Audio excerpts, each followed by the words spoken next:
महाराष्ट्र के सबसे बड़े उत्सवों में से एक गणपति महोत्सव है, जिसे आज के समय में पूरा महाराष्ट्र ही नहीं बल्कि पूरा देश धूमधाम से मनाता है। गणपति का आना और 10 दिनों की पूजा के बाद उनकी विदाई की धूम आप महाराष्ट्र की संस्कृति का सबसे अहम हिस्सा मान सकते हैं। लेकिन क्या आप जानते हैं कि गणेश उत्सव की शुरुआत कोई सदियों पुरानी परंपरा नहीं है, बल्कि गणेश उत्सव को केवल इसीलिए शुरू किया गया था ताकि दलितों के लिए सामाजिक बराबरी की उठी आवाज को गणेश उत्सव के ढोल नगाड़ों की आवाज के नीचे दबाया जा सके। और इसे शुरू किया था लोकमान्य बाल गंगाधर तिलक ने। तिलक, जिन्हें एक महान सामाजिक सुधारक माना जाता है, क्या सच में उन्होंने समाज के एक तबके के साथ अन्याय किया था? क्या सच में गणेश उत्सव के पीछे का कारण दलितों की आवाज को दबाना ही था? अपने इस वीडियो में हम जानेंगे गणेश उत्सव को मनाने के पीछे के कारणों के बारे में। नमस्कार, मेरा नाम है मोहिनी और आप देख रहे हैं भीमसेना। ये समय था 1880 के दशक का। इस वक्त दलितों और महिलाओं की शिक्षा के लिए लड़ने वाले पहले महान समाज सुधारक ज्योतिबा फूले ने सत्यशोधक समाज की स्थापना कर दी थी, जो समाज में बराबरी की लड़ाई के लिए एक आंदोलन कर रहे थे। 18वीं सदी वो समय था जब एक तरफ अंग्रेजी हुकूमत पूरी तरह से हावी थी, तो वहीं उनकी छत्रछाया में जातिगत भेदभाव और दलितों का उत्पीड़न और ज्यादा बढ़ गया था। खासकर ब्राह्मणों के वर्चस्व में शूद्रों की स्थिति बेहद दयनीय थी। अछूत कहलाने वाले शूद्रों को समाज में बराबरी और शिक्षा का अधिकार दिलाने के लिए ज्योतिबा फूले ने अपनी पत्नी सावित्रीबाई फूले के साथ मिलकर समाज को जागरूक करने की पहल की। आज अछूतों को दलित जैसे सामान्य नाम देने वाले भी फूले ही हैं। वो मानते थे कि मानवता जातिवाद से कई ऊपर है। इंसान को उसकी जाति के आधार पर नहीं तोलना चाहिए।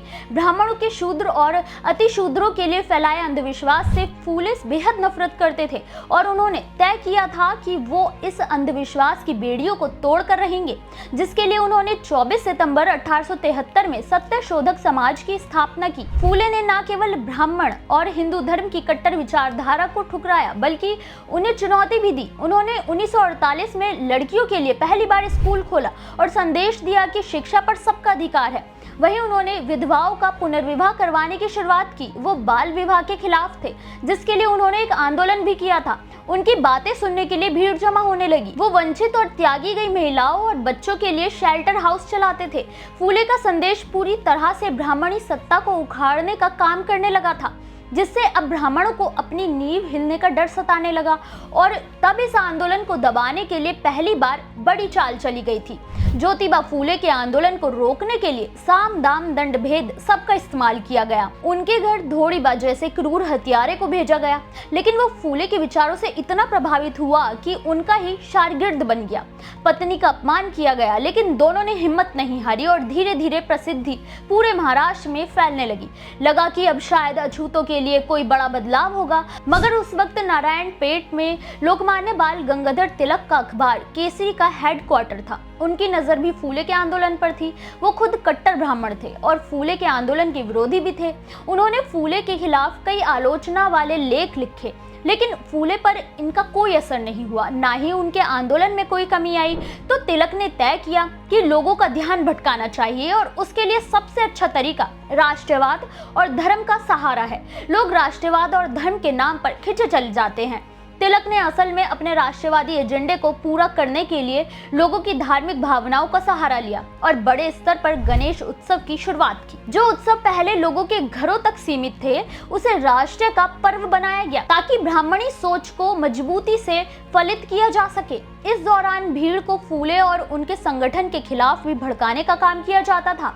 ये कहा जाता था कि दलितों और पिछड़ों को बराबरी देकर वो ईश्वर के आदेशों का अपमान कर रहे हैं, जबकि वेदों पुराणों में उन्हें शूद्र और सेवल कहा गया है, जबकि वो ब्राह्मणों की बराबरी करने की कोशिश कर रहे हैं, जिसका भीड़ पर काफी प्रभाव पड़ा था।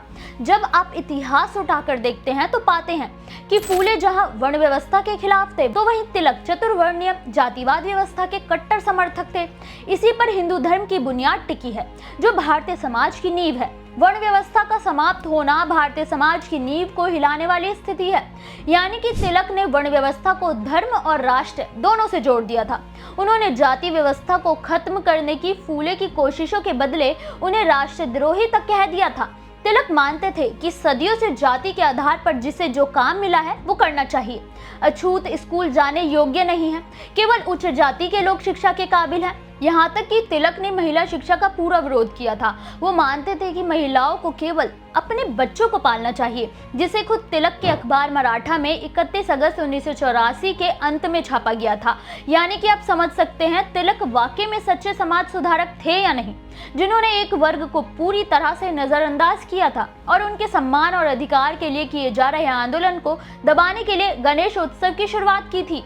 ये थी कहानी गणेश उत्सव के शुरू होने की, जिसमें कोई आपसी भाईचारा और सौहार्द नहीं बल्कि जलन वजह थी। आपको ये कहानी कैसी लगी हमें कमेंट करके जरूर बताएं।